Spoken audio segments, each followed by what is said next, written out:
As Quinn put on his mask, he moved in closer to where Rylee and the student were, making sure to move in and out between the trees.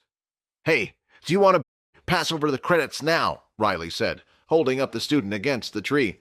"But I only get 10 credits a day. They're mine. This isn't fair." "Since when has this world ever been fair? Blame the people at the top for not looking out for us," Rylee said. As Quinn heard those words, he realized that Rylee was in the same position as him.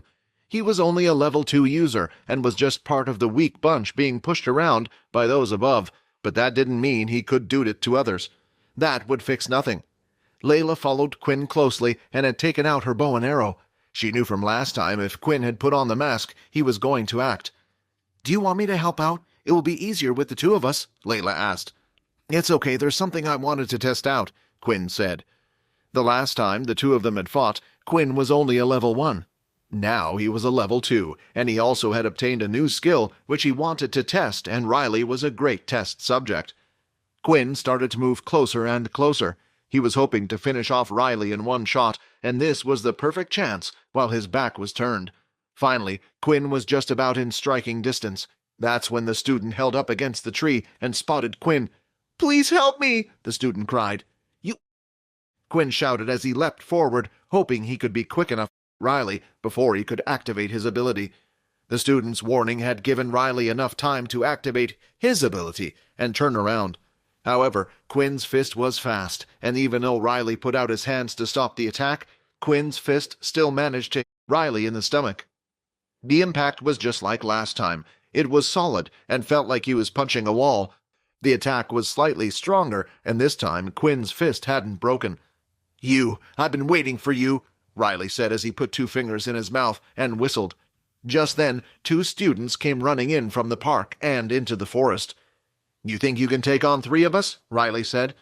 Quinn looked at the 2 students running towards them, and that's when an arrow came flying from the woods and hit one of them in the knee, causing the student to instantly fall to the ground. The other students went down to his friend. "What happened?" the student said. Then he noticed an arrow in the student's leg. "Where did this come from?" Quinn saw this as an opportunity and dashed away from Rylee and started heading towards the other student. "The skill said 5 meters, right? Well, show me what you got." As soon as Quinn was within 5 meters, he activated his skill Blood Swipe, at the same time swinging his hand across.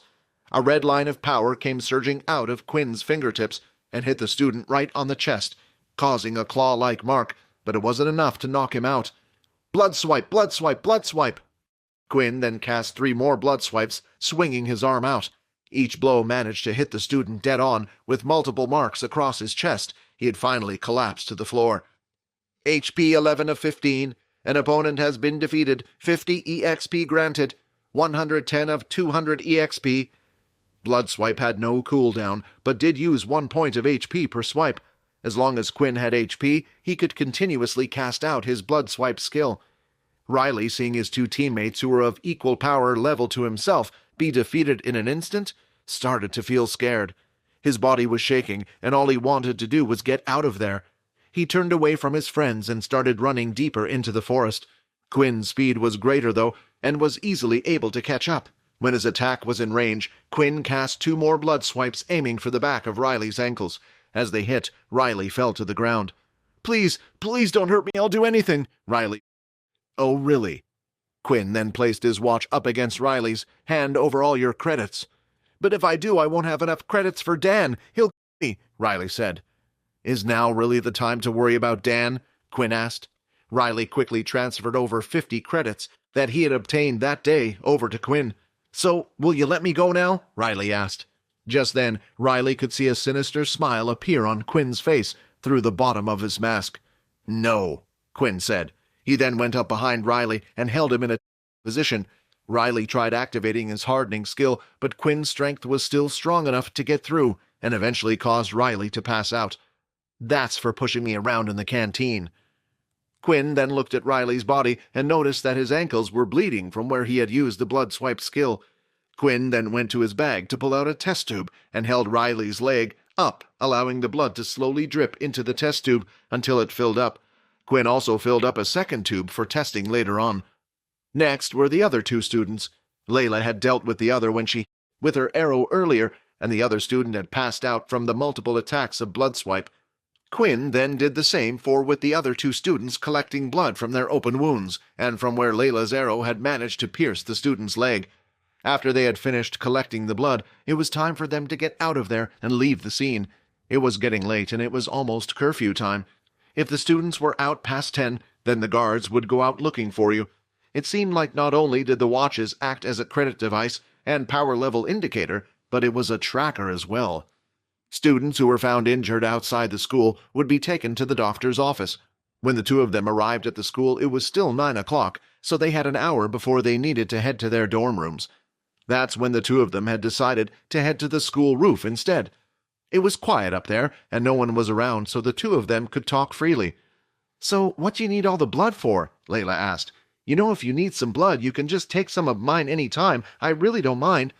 "Thanks, but I just wanted to test something out." "Inspect." Quinn had used his inspect skill on each of the containers. The first was Rylee's blood.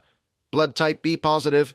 "Here goes," Quinn said, as he popped the cork open and drank the small tube of blood. "You have regained 5 points of HP, 14 of 15 HP. B positive blood type has been absorbed. Plus 1 point of agility has been added." Quinn couldn't stop smiling as he saw the message.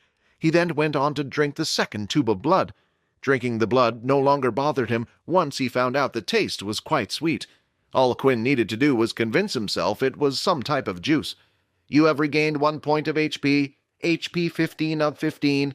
This person's blood has been consumed before. No extra stats will be given." As Quinn thought, the blood still regained his health, similar to how a potion worked in a game, but once a person's blood had been consumed, it would no longer give him any stat points. Quinn then drank the 2 other test tubes from the other students.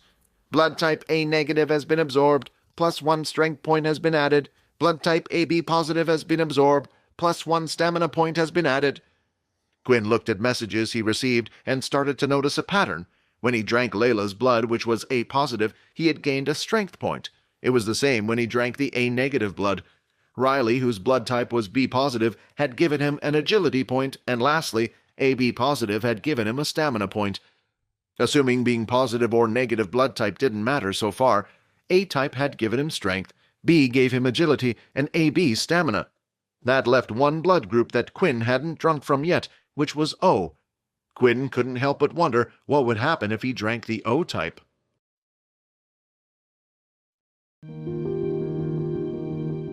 Subscribe to the Pocket FM Blockbuster YouTube channel and press the bell icon for instant notifications. Check out our channel for more exciting shows.